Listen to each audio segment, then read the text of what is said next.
이번 개념은 사형식 동사입니다. 사형식 구조가 주어, 동사, 목적어가 두 개 이런 구조잖아요.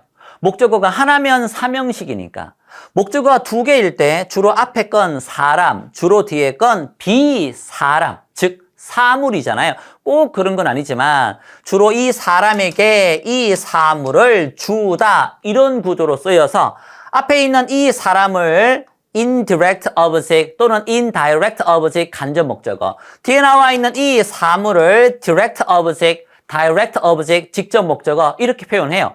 O로 표기하시든 IO, DO 이렇게 표기하시든 그건 여러분 마음대로 하십시오. 중요한 건 직접 목적어, 간접 목적어 순서를 바꿀 수 있다는 거예요. 이 구조는. 그러면 직접 목적어 쓰고 여기에 전치사가 나오고 간접 목적어가 뒤로 이동을 하는 이런 구조가 가능하다는 거예요. 수요 동사라고 하는 구조는 이 사람에게 이 물건을 주다기 때문에 이 수요 동사라고 하는 건 상장을 주다. 그래서 주다 의미가 있기 때문에 수요 동사라고 하는 거예요. 대표적인 게 give인 거예요. 그런데 수요 동사 중에 by라는 게 있잖아요. 얘는 수요 동사이기도 하고 수요 동사가 아니기도 해요. 왜냐? 그냥 사다는 수요 동사가 아니에요. 나 그 컴퓨터를 샀어. 그건 수요 동사가 아니에요. by 다음에 간접 목적어 누구에게 그 컴퓨터를 사주다. 사다는 안 되는데 사주다. 이건 수요 동사인 거예요. 자, 잘 이해를 하셔야 돼요. 쿡은 요리하다잖아요.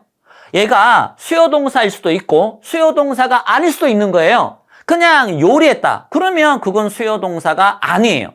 이 사람에게 이 음식을 요리해 주다. 이렇게 간접 목적어, 직접 목적어 둘 다 있어서 요리하다가 아니라 요리해 주다. 사다가 아니라 사주다. 수요라고 하는 주다 개념이 생기려면 간접 목적어, 직접 목적어 이런 구조일 때 수요 동사라고 하지. 이 목적어가 하나 없는 그냥 점심을 요리했어. 이런 구조는 수요 동사라고 하지 않아요. 됐죠? 그래서 대부분 수요 동사는 이렇게 바꿔 쓸 수 있습니다. 이게 1번 구조. 그런데 이 2번에 MB 같은 불어하다는 여기에 간접 목적어, 직접 목적어 요렇게는 쓸 수 있는데 이 순서를 바꾸지는 못해요. 그러니까 얘는 수요 동사라 하기 그래요. 그 다음 또 하나는요. 또 하나 세 번째 explain 설명해주다. explain 설명하다, 설명해주다. 얘는요. 이 직접 목적어를 쓰고 to 그 다음에 사람, to 사람 요런 구조로는 쓸 수 있는데 간접 목적어, 직접 목적어 요렇게는 또 쓰지 못해요. 대부분 1번처럼 이런 수요 동사들은 간접 목적어, 직접 목적어 순서를 바꾸는 이런 구조 둘 다를 쓰는 게 수요 동사고 대표적인 MB는 간접 목적어, 직접 목적어 이런 구조로는 쓰지만 이렇게 바꿔 쓰지는 못하고 대표적인 설명하다 explain은 이런 구조로는 쓸 수 있지만 이런 구조로는 쓰지 못하고 그렇게 해서 여러분들이 세 종류를 배워야 돼요. 사실 이거 1번 요 구조만 외워도 괜찮은데 여러분들은 2번, 3번 이 구조를 추가해서 내가 실력을 더 깊이를 가지고 싶은 거잖아요. 그래서 문법의 마지막 단계인 이 H 과정을 보고 있는 거잖아요. 그렇죠? 기본적인 것부터 한번 또 설명을 들어가 봅시다. 자, 주다 동사, 수요 동사, 간접 목적어, 주로 사람, 직접 목적어, 주로 비사람, 사물이 나온다. 순서를 바꾸면 직접 목적어, 전치사, 간접 목적어, to, for, of, for, of, to 이런 전치사가 거의 99% 써요. 자, for를 쓰는 건 사주다, 골라주다, 요리해주다, 잘라주다, 찾아주다, 고쳐주다. get 무슨 뜻이에요? 제가 꼭 질문하거든요. 외웠대. 뜻은 모르겠대. 아이, 그럼 뜻을 찾아보든지 질문을 해야죠. 사형식의 get은요, 가져다 주다, 그리고 또 하나, 사주다, 두 가지 의미예요. 가져다 주다, 사주다, 만들어주다. 그 다음에 질문해 주다는 요 하나만 of를 써요. 얘는 for를 쓰고요. 그러면 이 두 종류를 제외하고는 대부분 다 to를 쓴다 보시면 돼요. 그래서 참고는 하되, 이거는 꼭 외우시고요. 얘는 나머지는 다 to를 대부분 써. 이렇게 보셔도 돼요. 그냥 주다, 렌드 빌려주다, 제공해주다, 건네주다, 지불해주다, 샌드 보내주다, 보여주다, teach 누군가에게 뭔가를 가르쳐주다. 그 다음에 말해주다, 써주다. 주다라는 의미를 가지는 수요 동사. 자, 그리고 for랑 to를 둘 다 쓰는 bring, do, think. 사실 약간의 차이는 있지만 그 다음에 it과 tham을 직접 목적으로 쓰지 못한다. 요 두 가지는 요거 하면서 설명할게요. 그 두 가지는 요거 설명하면서 자연스럽게 설명을 이어갈게요. 자, 볼까요? 우리가 방금 말했던 걸 영어 예문으로 보면 이거 주어네, 이거 동사네, 간접 목적어, 직접 목적어. 여기에 있는 직접 목적어, 간접 목적을 뒤로. 그러면 전치사가 생겼네. given. 과거니까 given to를 쓰지. 보여야 돼요. 그리고 목적어가 두 개니까 사형식이지만 얘가 주어, 얘가 동사, 얘가 목적어, 직접 목적어, 목적어잖아요. 그런데 to, 쌤은 to가 전치사니까 to, 쌤은 전치사 플러스 명사 전명구네요. 전명구는 꼭 그런 건 아니지만 대부분 부사구가 많아요. 부사구, 부사절은 수식어잖아요. 그래서 수식어는 M이라고 해서 다 빼고 오형식을 따질 때 이 수식어 M은 다 빼고 나머지를 가지고 따지다 보니 사형식에서 간접 목적어를 뒤로 옮겨서 자리를 바꾸게 되면 전치사가 나오는 바람에 바꾼 것들은 전부 다 이 전명구 수식어 때문에 얘들은 전부 다 삼형식이 되는 거예요. 주어, 동사, 목적어. 주어, 동사, 목적어. 이거는 전명구 수식어니까. 이건 빼고 주어, 동사, 목적어. 자리를 바꾸면 전치사가 나오는 바람에 전명구가 돼버려서 삼형식이 돼버리네. 이런 것도 참고하시고요. 그 다음 간접 목적어 뒤로 넘겼죠. 근데 사주다 by는 이렇게 for를 쓰지. 질문해 주다 ask는 요 사람을 사물, 비사람 뒤로 옮겼을 때 of를 쓰지. 이제 요런 게 for랑 to랑 of가 바뀌어져 있는 게 보이셔야 돼요. 동사에 따라서. 그리고 제일 마지막에 제가 뭐라고 했는가 하면 직접 목적어에 간접 목적어, 직접 목적어. 직접 목적어에 it과 tham인 경우는 이렇게 문장 끝에 쓰지를 못해요. 직접 목적어가 it과 tham인 경우에는 문장 끝에 쓰지 말고 문장 안에 앞으로 옮겨서 자리를 바꿔서 요렇게 쓸 수만 있어요. 이렇게는 안 됩니다. 야, 그 꽃 너 누구에게 줬어? 쌤에게 그걸 줬어. 겉보기에는 쌤에게 그걸 줬어. 이게 이상해 보이지 않지만 직접 목적어와 it과 tham인 경우에는 문장 끝에 쓰는 게 아니라 문장 안으로 옮겨서 앞으로 옮기고 간접 목적어를 뒤로 옮기는 요런 구조로는 쓰지만 it댐을 직접 목적어 it댐을 끝에 쓰는 요런 구조는 안 된다. 요것도 하나 챙기시기 바랍니다. 그리고 to랑 for 둘 다 쓰는데요. to는 어디로 그냥 방향이 바뀌는 거예요. 저쪽으로 to 어디로. 근데 for는 누구누구를 위해서 이런 뭔가 느낌이 있어요. 그래서 이렇게 to나 for를 둘 다 쓸 수 있지만 bring은 to를 쓰면 그냥 쌤에게 그냥 그 전달만 하는 느낌이고 for를 쓰면 쌤을 위해서 전달하는 정성이 좀 담겨진 느낌인데 뭐 그 느낌까지 여러분이 꼭 암기할 필요는 없어요. 그냥 이런 것도 있구나 뭐 그 정도만 돼요. 그 다음에 to랑 sing도 둘 다 to랑 for 둘 다 쓸 수 있는데 to를 쓰는 경우에는 간접 목적어 이렇게 뒤로 옮겨서 to가 나오는 경우에는 이 to가 누구누구에게 도움이 되다라는 뜻이고 부탁을 들어주다 할 때는 to를 쓰는 게 아니라 이렇게 for를 쓰는 게 일반적이에요. 이 favor가 부탁이잖아요. 부탁을 들어주다 할 때는 for를 쓰고 누군가에게 도움이 있다 그렇게 해석될 때는 to를 쓰고 그래서 요렇게 두 가지를 쓸 수는 있습니다. 그래서 요런 거 그 다음에 요런 거까지는 내가 좀 더 깊이를 가지려고 추구한다 이렇게 보시면 되고 이거 암기 못하면 난 끝장이야. 난 마지막 끝났어. 이러지 마세요. 이러지 마시고요. 됐죠? 얘가 좀 까다로운데요. 우리 눈에는 이게 이상해 보이지 않잖아요. He told, 그는 말했대. He had been sick. 아팠다는 말했대. 이상해 보이지 않지만 이제 문법 공부를 한 사람은 이 tell은 말하다일 때 간접 목적어 그 다음에 직접 목적어 이렇게 사형식으로 말하다, 삼형식으로 말하다 할 때는 say 그냥 목적어 요렇게 두 개가 말하다인데 차이가 있는 거거든요.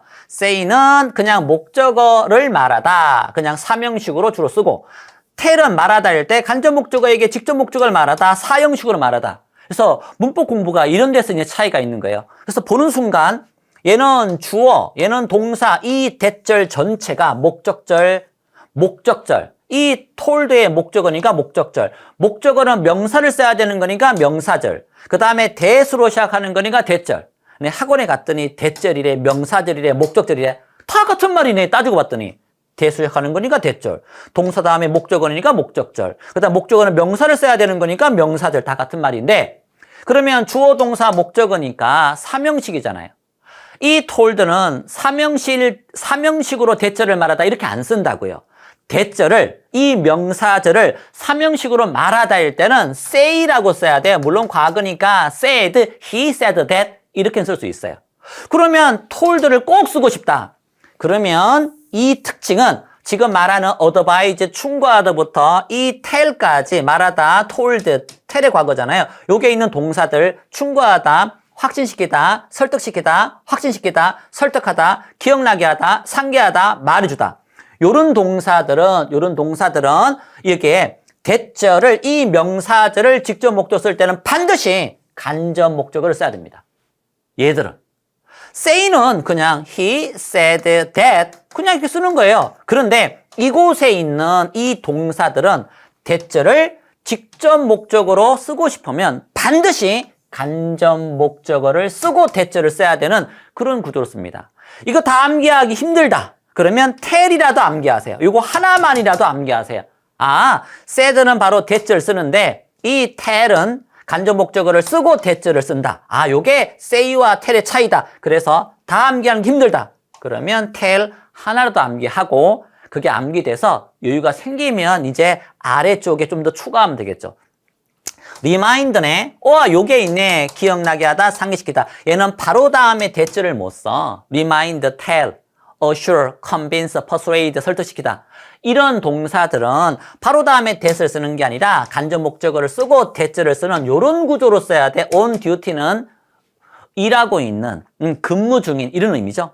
요게 맞아. 이건 안 돼. 그렇게 추가하고 싶은 게 내용인데 사실 5번부터 8번까지는 이런 게 있군. 그 정도로 여러분이 교재에다가 정리하시고 4번 앞까지는 완벽히 암기를 하셔야 되고요.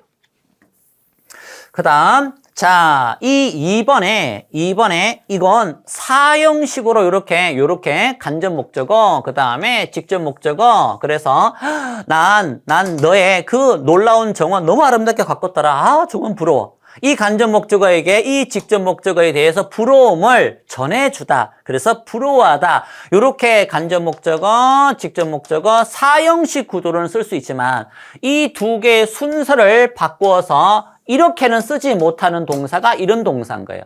역시나 여기에 뭔가 이 코스트 비용을 지불하다, 부러워하다, 용서하다, 이 burden도 용서하다요. save은 구해주다, 절약하다, 뭔가를 덜어주다 이런 동사인데 이 동사를 다 암기하기 힘들면 그냥 MB 하나 정도만 암기하시고 간접 목적어, 직접 목적어, 사형식 구조는 쓰지만 이 두 개의 순서를 간접 목적어를 뒤로 넘기는 이렇게는 못 쓰는 동사구나. 얘들은 정리하시기 바랍니다. 그리고요. 애초에 간접 목적어를 빼버리고 그냥 직접 목적어만 쓰는 요렇게는 쓰는 거 가능해요. 요 동사들은 그냥 간접 목적어 자체를 아예 안 쓰고 그냥 요렇게 쓰는 거 가능한데 간접 목적어와 직접 목적어의 순서를 바꾸지를 못한다는 거지 삼형식으로 못 써. 그런 내용은 아닙니다. 간접 목적어를 빼버리고 직접 목적어만 쓰는 요런 구조로는 쓰는 게 가능하다. 이 간접, 직접 자리만 못 바꾸는 동사들. 자, 이제 마지막입니다. 우리 중학교 때 처음에 자기 소개를 하라고 할 때 여러분들 아주 어렸을 때 또는 중학교 때 고등학생일 수도 있게요. 자기 소개할 때 Let me introduce 그 다음에 myself 그 다음 to you 이 문장을 엄청나게 많이 쓰지 않아요? 진짜 너무 지겹도록 Let me introduce myself. 제가 여러분들에게 제 소개를 하겠습니다. 근데 지금 공부할 게 마지막 이 introduce예요. 자, 여기 나오는 동사들은요. 간접 목적어에게 직접 목적어를 뭔가 설명해주다, 소개해주다 이렇게 못 써요. 얘들은 주어, 동사, 간접 목적어, 직접 목적어 이렇게 못 써요. 얘들은 전부 다 이렇게 직접 목적어를 쓰고 to 간접 목적어를 쓰는 요런 구조로만 쓰고 이렇게 못 써요. 그래서 나를 너에게 소개해주다. 나를 너에게 이런 식으로 못 쓴다라는 거예요. 그래서 announce 발표하다, confess 고백하다, 자백하다, declare 선언하다, demonstrate 설명하다, 뭔가를 예를 들어서 입증하다, describe 묘사하다, 설명하다, interest 맡기다, explain 설명하다, introduce 소개하다. 얘가 설명하다, 소개하다. 혀가 꼬였어. propose 제안하다, suggest 제안하다, say 말하다. 이런 동사들은 간접 목적어 나에게 그 이론을 설명해 주다. 겉보기에는 될 것 같아. 겉보기는 될 것 같은데 아니 안 돼요. 이렇게 못 쓴다고요. 방금 설명했던 이 동사들은 간접 목적어 IO, 직접 목적어 DO 이런 구조로 못 쓴다고요. 이 동사들은 반드시 이렇게 직접 목적어를 쓰고 그 다음에 to 간접 목적어를 쓰는 이러한 구조로만 쓸 수가 있고 explain the theory to me 간접 목적어, 직접 목적어 사형식 구조로는 못 쓰는 동사입니다. 그래서 let me 그 다음에 you 그 다음에 myself 아이고야 introduce가 빠졌다. intro 그 다음에 duce 그 다음에 여기에 myself 그 다음에 to you 그러니까 이게 다 you를 쓰고 이게 다 myself 아 이제 끝나가는데 보세요. 간접 목적어 너에게 내 자신을 소개해주다. 간접 목적어 너에게 내 자신을 소개해주다. 물론 얘는 사람이니까 그 수요 동사에서 적절하게 넣은 건 아니지만 어쨌든 너에게 그 다음에 내 자신을 소개해주다. 이렇게 쓸 수 있을 것 같잖아요. 그런데 이 사형식으로 introduce는 어디 있습니까? 어디 있습니까? 여기 있네. 못 쓴다는 거예요. 얘들은 될 것 같은데 그럼 어떻게 해야 되느냐? 이 구조로는 안 되고 순서가 바뀌어서 introduce myself 요거 뒤로 가는 to you 이런 구조로는 쓸 수가 있지만 삼형식 구조로는 쓸 수가 있지만 사형식 구조로는 못 쓰는 동사들이다. 요걸 또 따로 정리해서 하시고 역시나 이 많은 걸 난 다 어떻게 암기해요? 그러면 요 explain 하나만이라도 먼저 암기하시고 explain 간접 목적어, 직접 목적어 안 돼. 직접 목적어 to 간접 목적어 이렇게 쓸 수 있어. 물론 explain 그냥 직접 목적어만 딱 쓰는 이런 구조, 삼형식 구조도 가능하고요. 이렇게 하나만이라도 암기하시기 바랍니다. 내용이 앞쪽에 수요동사 앞부분은 크게 어렵지 않은데 뒤에 추가되는 부분은 어렵네요. 그런 부분들 꼼꼼하게 다 모든 걸 동사를 다 암기하기 힘들면 각 그 구조에 해당되는 동사 MB 같은 거, explain 같은 거, 그 다음에 조금 전에 요 tell 같은 거 요렇게 하나씩 추가하다 보면 처음에 이거 하나씩만 외우고 나중에 좀 더 옆에 있던 단어를 추가해서 공부하는 부담을 줄이는 그런 방법도 나쁘지는 않을 것 같습니다.